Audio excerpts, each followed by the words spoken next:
وہ تھا ہی کوئی مریل سا، اس کو مکہ لگا تو کام ہو گیا، وہ وہیں مر گیا۔ موسیٰ علیہ السلام تو پریشان ہو گئے۔ تھوڑی دیر بعد موسیٰ علیہ السلام کے پاس ایک بندہ بھاگتا ہوا آیا، کہا جی وہ جو آپ نے قتل کیا ہے نا، تو وہ کچھ دنوں کے بعد کی بات ہی ہے۔ تو وہ بندہ بھاگتا ہوا کہنے لگا وہ جو آپ نے ایک بندے کو قتل کیا ہے تو وہاں فرعون نے آپ کے بارے میں آرڈر جاری کر دیے ہیں، اس لیے آپ یہاں سے چلے جائیں۔ تو پھر موسیٰ علیہ السلام وہاں مصر سے چلے گئے تھے مدین کی طرف۔ مدین پڑتا ہے سعودیہ کے قریب اور مصر کافی دور ہے وہاں سے۔ تو موسیٰ علیہ السلام وہاں سے مدین چلے گئے تھے، اور پھر آگے وہی قصہ ہے۔ جب آپ مدین میں پہنچے تھے تو وہاں دیکھا کہ ایک کنواں ہے اور اس کے قریب لوگ بکریاں لائے ہوئے ہیں اور پانی پلانے کے لیے کھڑے ہوئے ہیں۔ دو لڑکیاں بھی ہیں جنہوں نے اپنی بکریوں کو روکا ہوا ہے، پیچھے کھڑی ہوئی ہیں۔ تو موسیٰ علیہ السلام ان کے قریب گئے، پوچھا ما خطبکما، تمہیں کیا ہوا، تم کیوں پانی نہیں پلاتی؟ تو وہ کہنے لگیں کہ یہ لوگ پانی پلا لیں، یہ چلے حتیٰ یصدر الرعاء، یہ پانی پلا کر چلے جائیں، پھر ہم جائیں گی پانی پلائیں گی۔ وابونا شیخ کبیر، ہمارے والد صاحب بوڑھے آدمی ہیں، وہ پانی پلانے کے لیے نہیں آ سکتے بکریوں کو، تو ہم آتی ہیں۔ تو موسیٰ علیہ السلام نے کہا کہ ادھر دکھلاؤ بکریاں، میں پلا دیتا ہوں۔ انہیں بکریاں لیں اور کنویں کے پاس گئے اور ڈول کھینچے اور ان کو پانی پلایا، بکریاں حوالے کر دیں۔ وہ بچیاں چلی گئیں، وہ حضرت شعیب علیہ السلام کی بیٹیاں تھیں۔ وہ گئیں، گھر جا کر بتایا کہ ابا جی ایک نوجوان ہے، وہ بڑا قوی امین، وہ طاقتور بھی بہت ہے، امانت دار بھی بہت ہے۔ طاقتور یہ ہے کہ جو اوپر سے کنویں کے اوپر ڈھکن تھا، جو لوگ بکریاں کا پانی پلا کر چلے گئے تھے وہ ڈھکن دے گئے، موسیٰ علیہ السلام نے اکیلے جا کر ڈھکن اٹھایا، اس لیے طاقتور ہیں۔ تو انہوں نے کہا جی امانت دار نیک آدمی بھی ہے، اس لیے کہ اس نے پانی پلا کر دیکھا، لیکن ہمیں اس نے آنکھ اٹھا کر بھی نہیں دیکھا، اور پانی پلانے کے بعد ہمیں بکریاں حوالے کر دی، خود ایک طرف ہو کر چلا گیا۔ تو شعیب علیہ السلام نے کہا جو اس کو بلا کے لو۔ تو وہ آئیں، کہنے لگی ہمارے ابا جی آپ کو بلا رہے ہیں۔ تو شعیب علیہ السلام ان کے ساتھ جانے لگے۔ تو کیا طریقہ اختیار کیا؟ شعیب علیہ السلام نے ان کو کہا کہ تم میرے پیچھے چلو، میں آگے چلتا ہوں، عورت آگے نہ چلے، کیونکہ عورت نہ محرم ہے، میں اس کے جسم کو دیکھتا جاؤں گا، سارے راستے میں چلتا ہے اس کو۔ اب اگر عورت پیچھے چلتی ہے، موسیٰ علیہ السلام آگے چلتے ہیں، تو راستے کا پتہ کیسے چلے گا؟ کوئی ہماری طرح سیدھی سڑک تو تھی نہیں کہ لمبے سے بیٹھو چلو جا کے اترو، جی سیدھی سڑک جا رہی ہے بس سیدھا لے دینا، دائیں بائیں جانا۔ صحرائی علاقے ہوتے تھے، کچھ نہیں پتہ ہوتا تھا کہ ابھی یہاں جھاڑی سے مڑنا ہے ادھر مڑنا ہے، تو وہ اب راستے کا پتہ کیسے چلے گا؟ اس میں اگرچہ پریشانی تھی اور ہونا یہ چاہیے تھا کہ وہ لڑکی کو آگے کر دیتے، یقیناً وہ پردے میں تھی، تو لیکن اس کے باوجود موسیٰ علیہ السلام نے اس کو گوارا نہیں کیا کہ عورت آگے چلے اور میں پیچھے چلوں اور میری نظر اس پہ پڑے۔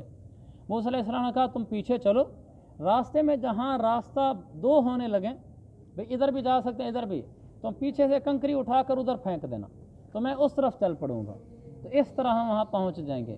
کتنی شریعت میں پردے کی رعایت ہے، حالانکہ وہ بول بھی تو سکتی تھی کہ بھائی ادھر نہیں ادھر جانا ہے، لیکن انہوں نے کہا تم کنکری پھینکنا ہے ایسے تاکہ میں اس طرف چل پڑوں اور تم میرے پیچھے چلنا، میرے آگے نہ چلنا۔